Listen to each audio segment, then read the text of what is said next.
El siguiente programa es familiar. No contiene escenas de sexo ni violencia. Para mayor comprensión de los menores de edad, debe ser visto en compañía de un adulto responsable.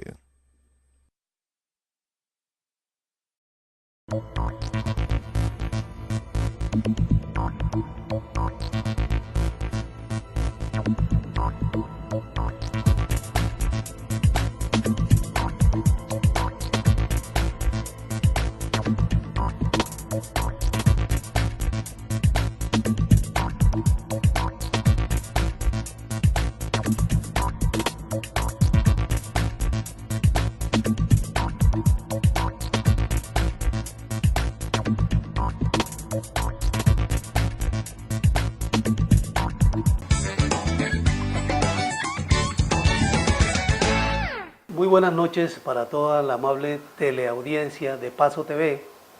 Reciba un cordial saludo y el deseo de que Dios derrame bendiciones sobre todos y cada una de las personas que están viendo este programa. Hoy nos queremos referir a dos aspectos importantes, dos temas importantes para nuestra institución.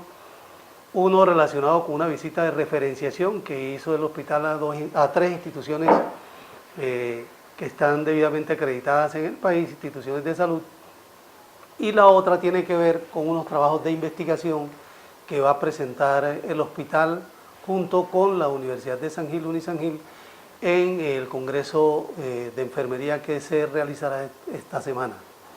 Entonces, con respecto al primer tema, se realiza en la semana inmediatamente anterior una visita a tres instituciones del departamento de Nariño que están acreditadas: el Hospital Civil de Ipiales, del municipio de Ipiales, una institución de orden público; el Hospital Infantil Los Ángeles, que es una entidad de carácter privado, que es un hospital que fue convertido, constituido como fundación; y el Hospital Universitario Departamental del departamento de Nariño. Tres instituciones que tienen ya la certificación como instituciones acreditadas, que tienen procesos adelantados y reconocidos, y que nosotros fuimos a revisar y a conocer de la experiencia que tienen esas instituciones para nosotros, dentro del proceso de acreditación que estamos desarrollando, poder tomar alguna de esas actividades que vimos que desarrollan allá en pro del paciente, de su seguridad y de la familia, para aplicarla en nuestra entidad. Nosotros les estaremos comentando un poco más en detalle a la comunidad sobre eso, porque se trata de que la institución tenga cada vez unos mejores servicios y cada vez el paciente esté más seguro, que nosotros podamos reducir los riesgos, y desde luego que hacemos partícipe de todos estos avances que hace nuestra institución a la comunidad del municipio del Socorro y de toda el área en la que tiene cobertura nuestro Hospital Regional Manuela Beltrán del Socorro. Somos conscientes, por un lado, de que hemos dado grandes pasos con respecto a esto, que estamos probablemente liderando en el sector público, en el departamento de Santander, este proceso de acreditación que se está convirtiendo de voluntario a obligatorio, pero también somos conscientes que nos falta por recorrer un largo trecho para alcanzar ese logro, ese objetivo que tenemos. Un paso importante que nosotros podemos vivir, que nos lo dice la teoría, pero que sabemos que debe ser así porque lo observamos, lo percibimos, es que hay que cambiar la cultura de nuestra institución en cuanto a la forma como se ve la prestación del servicio y al protagonismo que debe tener cada vez más el paciente en estas instituciones.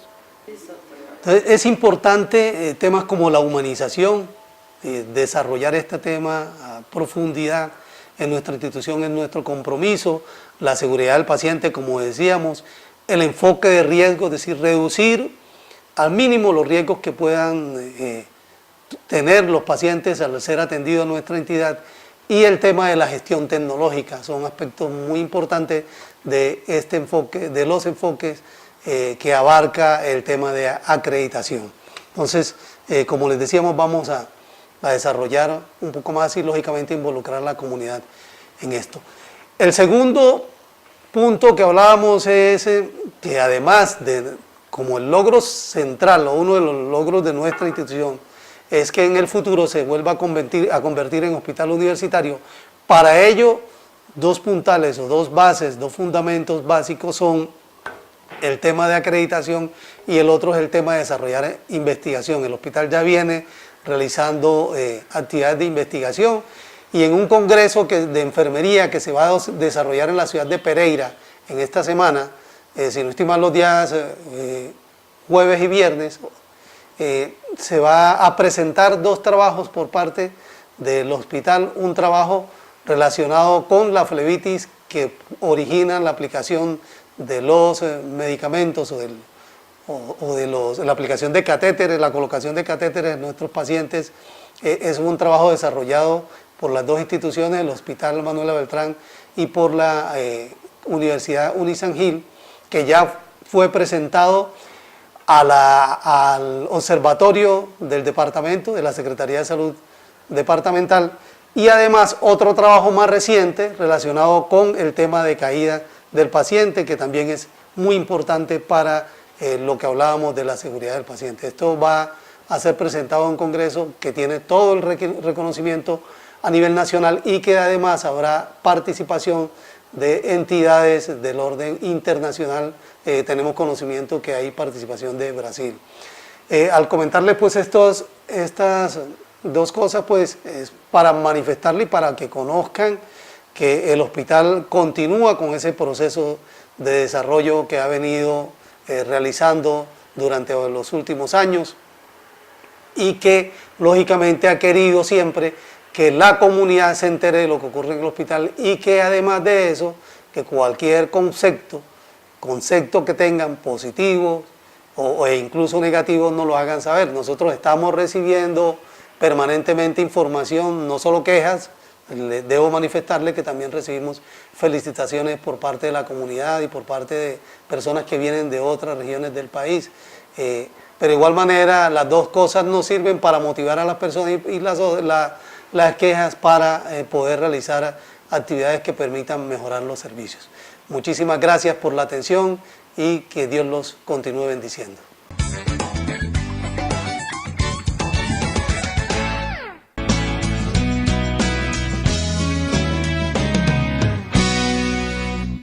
Deberes y derechos del paciente. Nuestros pacientes tienen derecho a: primero, elegir. Primero, a libre decisión de aceptar o rechazar el tratamiento de su enfermedad y en caso de no poder tomar su propia decisión, sus familiares pueden hacerlo.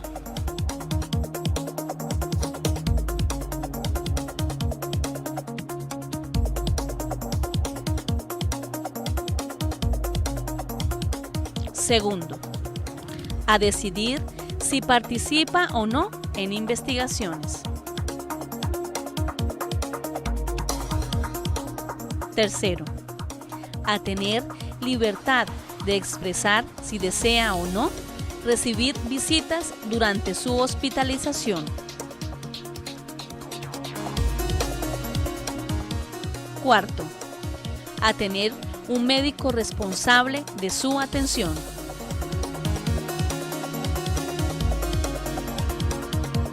Quinto, a pedir una segunda atención.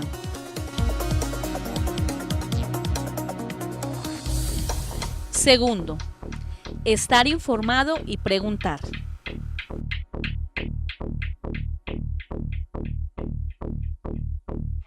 Primero, a recibir de la persona que lo atiende información clara y oportuna sobre todo lo relacionado con su enfermedad, tratamiento y pronóstico. Segundo, a preguntar sus inquietudes con respecto a la atención. Tercero, a preguntar sobre los medicamentos que está recibiendo. Cuarto, a conocer el nombre y el cargo del personal que lo asiste y los servicios que presta la institución. Quinto, a solicitar información sobre normas y funcionamiento de la institución. Tercero, recibir la mejor atención.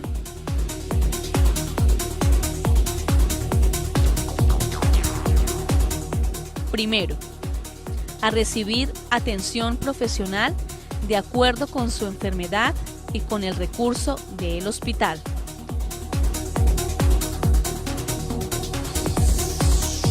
Segundo, a que se le ayude a disminuir el dolor físico o el sufrimiento, según su condición clínica. Tercero, a ser atendido en forma oportuna y puntual. Cuarto, a una rehabilitación integral.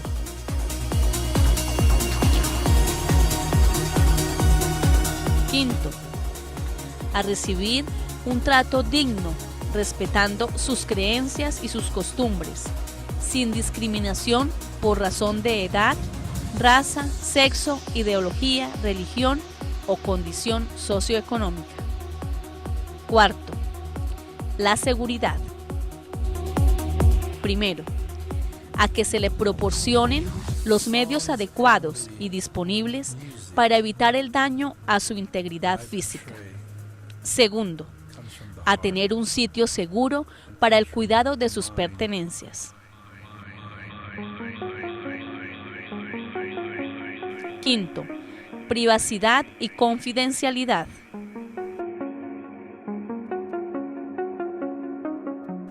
Primero, a ser tratado con respeto y amabilidad. Segundo, a que se respete su intimidad en la atención.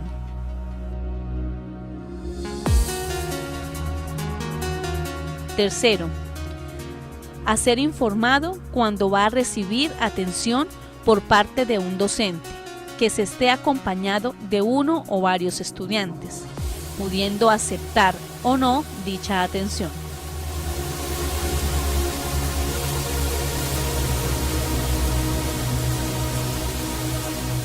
Cuarto, a que durante el momento de su atención no se presenten interrupciones.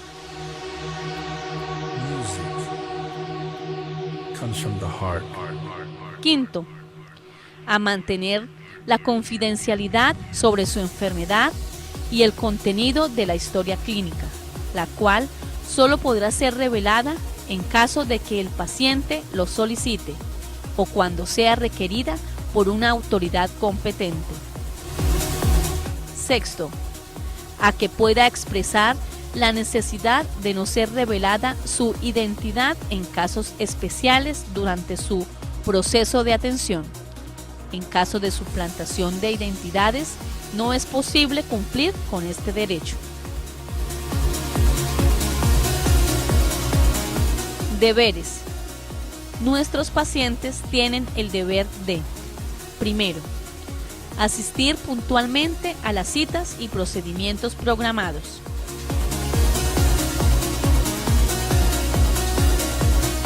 Segundo, tratar con respeto a la persona que lo atiende, a los demás pacientes y los acompañantes de la institución. Tercero, utilizar correctamente las instalaciones y mantenerlas en un buen estado. Cuarto, aportar la información necesaria para su atención y colaborar en todos los aspectos relacionados con el cuidado y tratamiento de su enfermedad.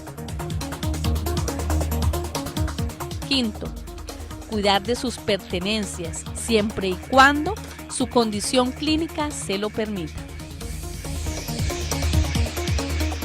Sexto, cumplir las instrucciones sobre las preparaciones para exámenes y procedimientos.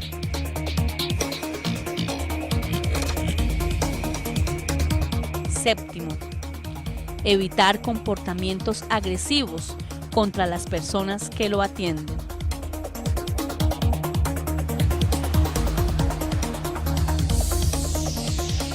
Octavo, participar en su rehabilitación integral en caso de que ésta sea necesaria.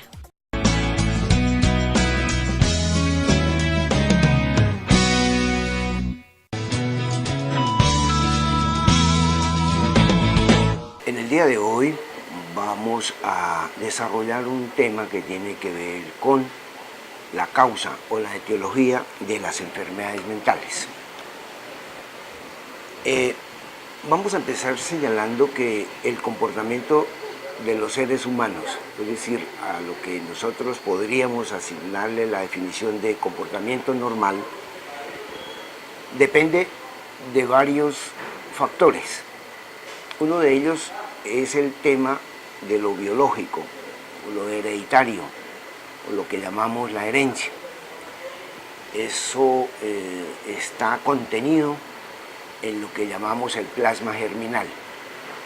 El segundo elemento es lo que llamamos las relaciones de objeto, que hacen referencia a la forma como el individuo, desde que nace, se pone en contacto con el mundo.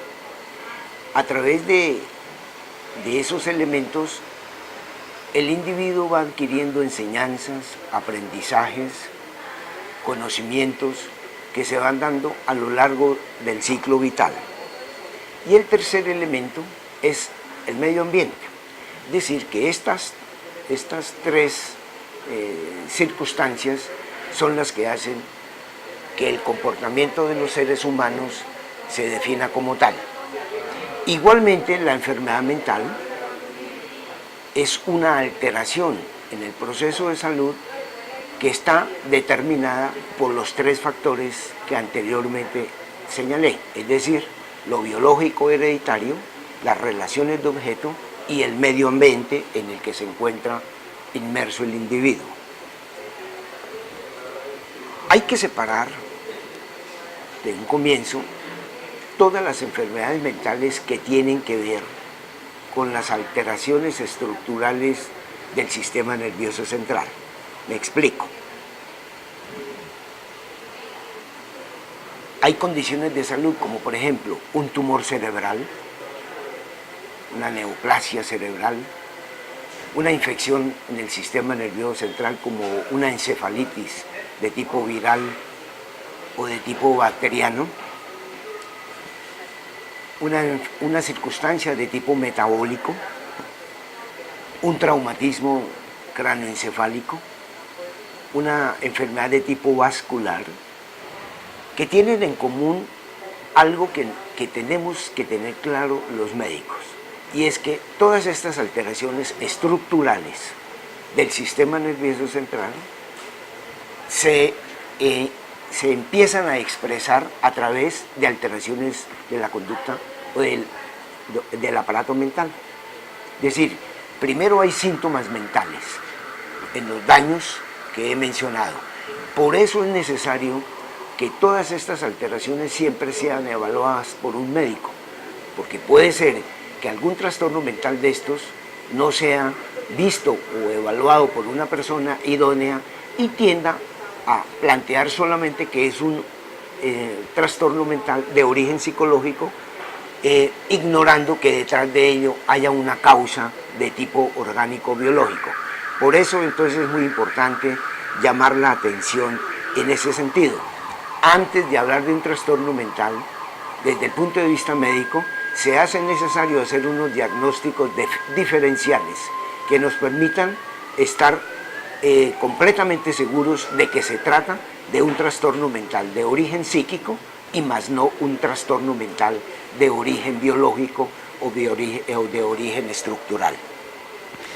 Cuando hemos ya estudiado a nuestro paciente desde el punto de vista médico y no encontramos ninguna alteración estructural, ahora sí pasamos al campo de los trastornos mentales. Trastornos mentales que tienen una etiología en lo psíquico, una etiología desde el punto de vista psicológico. Y en ello encontramos entonces varios elementos que nos ayudan a entender desde el punto de vista psicológico la enfermedad mental. Para ello entonces señalamos que hay unos factores esenciales y unos factores generales. Dentro de los factores generales señalemos los más frecuentes en nuestro medio. La carencia afectiva. La carencia afectiva que se da porque hay una disarmonía entre padres e hijos. Muchas veces una mala relación de los hijos hacia los padres no es más que la consecuencia de que los padres en su infancia no protegieron a este bebé adecuadamente. Es decir, que lo que hoy estamos viendo como un niño con problemas de aprendizaje, con problemas de su comportamiento, no es más que la respuesta que este chico está haciendo a que en una época en su vida se sintió inseguro, se sintió desamparado, nunca fue tenido en cuenta por sus padres. Entonces, esa conducta de este chico, enmarquémosla dentro de la respuesta del muchacho hacia una estructura de familia que no fue suficientemente protectora en el momento del desarrollo infantil. Otro elemento que tiene que ver con la carencia afectiva es la disfunción de los padres. Una pareja que se maltrata permanentemente tiende a transmitirle al hijo sentimientos de inseguridad, sentimientos de culpabilidad, porque el niño tiende a pensar que sus padres se pelean o sus padres se maltratan por culpa de él, y entonces va haciendo carrera en el niño ese sentimiento de que es un niño no querido por sus padres y que por esa razón entonces empieza a tener problemas en su desempeño académico, en su desempeño escolar, en su desempeño social, que hacen que no sea evaluado directamente la causa del problema. En nuestro medio hay una situación muy particular, es la cantidad de hijos indeseados que nacen. Hay estudios que en Colombia señalan un porcentaje muy alto de hijos que nacen sin haber sido planeados, producto más bien de la violación, de la embriaguez, del consumo de sustancias psicoactivas, productos de un descuido, digámoslo así. Y obviamente que ese hijo que nace en esas circunstancias pues va a arrastrar sentimientos de exclusión, sentimientos de no ser tenido en cuenta, de no tener un lugar adecuado en sus progenitores.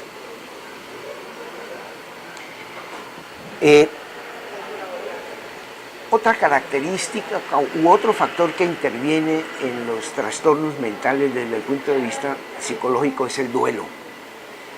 Cuando las personas pierden a sus seres queridos, cuando las personas tienen pérdidas económicas, cuando las personas pierden el arraigo, cuando las personas pierden desde el punto de vista subjetivo ideales, hacen reacciones de duelo y ello desencadena en trastornos que comprometen el estado de ánimo y que son las causantes de la demanda de los servicios de salud. Otra causa desde el punto de vista psicológico para que se desarrolle la enfermedad mental es el aislamiento. Personas que viven solas, en parajes solo, sobre todo en el área rural. Tendremos a ver personas que viven muy alejadas de la sociedad, con muy poca inclusión social, y entonces eso va generando que se formen estructuras psíquicas de depresión o de ansiedad. Otra causa para que se presenten los trastornos mentales es la que tiene que ver con la pobreza, con el desempleo y en general con todo lo que tiene que ver con los factores de tipo socioeconómico. Nada más importante para un individuo que su empleo, porque es allí donde se consigue lo del sustento. Y si muchas personas no consiguen o no tienen una forma de emplearse, pues el impacto es en su vida emocional, ante la incapacidad de darle lo básico a su familia, se empiezan a desencadenar estos sentimientos que terminan estructurando enfermedades mentales. Un hecho importante que demanda mucha atención y que es causa de enfermedad mental, lo dirigimos hacia las mujeres. Las mujeres, por su condición y por sus diferentes ciclos por los que transcurre su vida, se ve abocada a muchos cambios de tipo fisiológico, a muchos cambios de tipo endocrinológico que hace que se afecte su salud mental.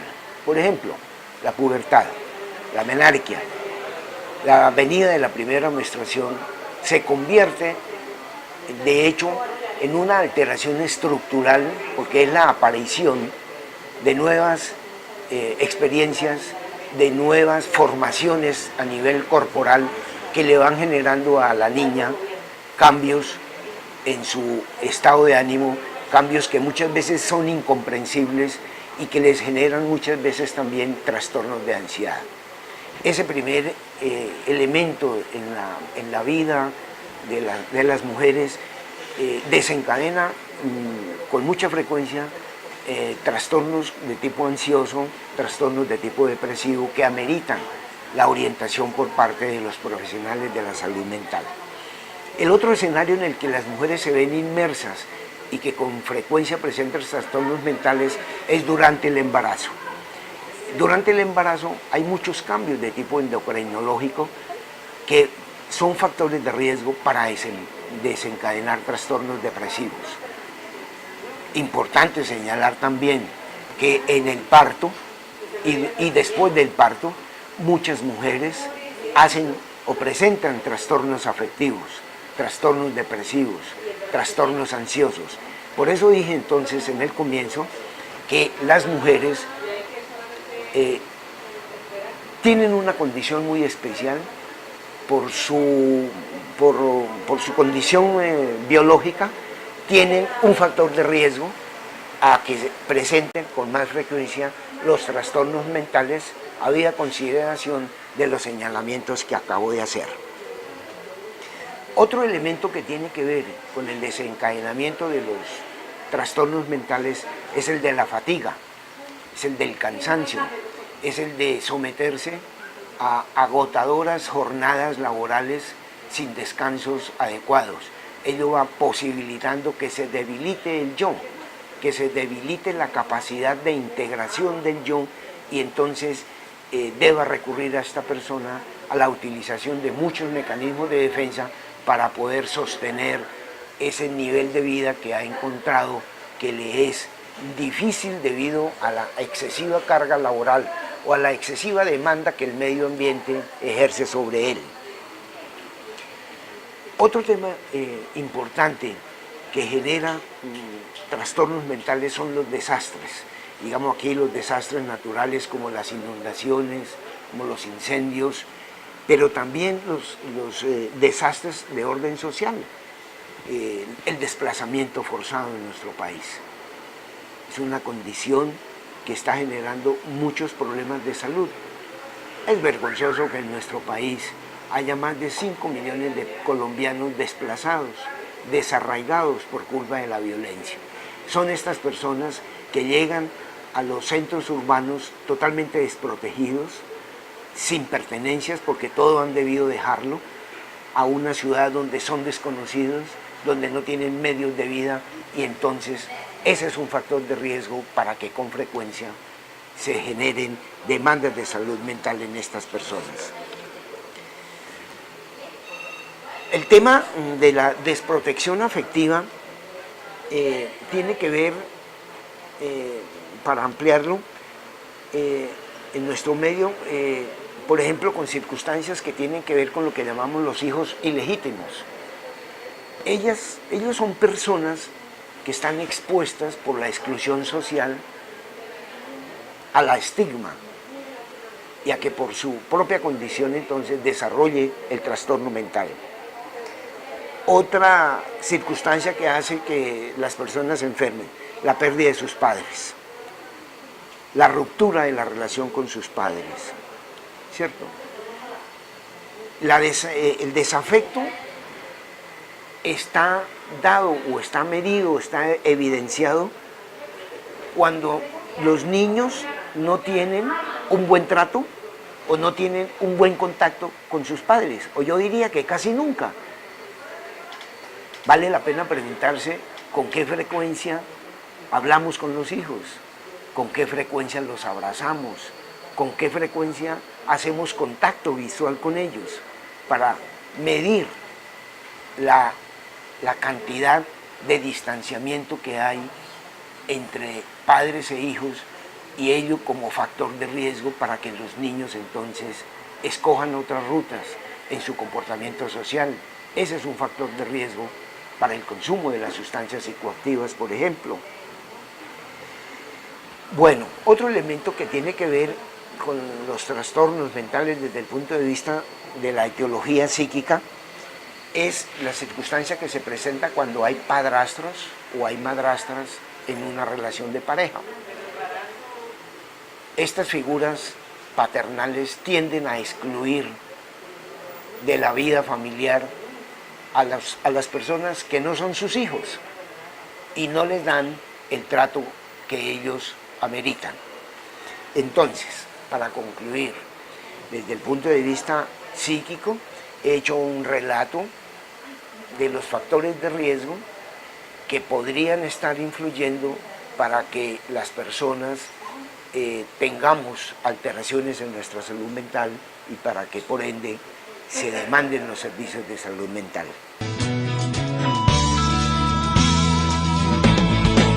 Enfrentamos situaciones difíciles que requieren apoyo que no hemos encontrado a nuestro alrededor, o necesitamos hacer un alto en el camino para tomar decisiones trascendentales. El Hospital Manuela Beltrán del Socorro dispone de un equipo de profesionales responsables y éticos preparados para orientarnos y acompañarnos en el proceso de construir un mejor camino para seguir avanzando. Solicite su cita al Servicio de Psicología en Estadística del Hospital Manuela Beltrán. Dese la oportunidad de escucharse y ver que las cosas pueden ser distintas.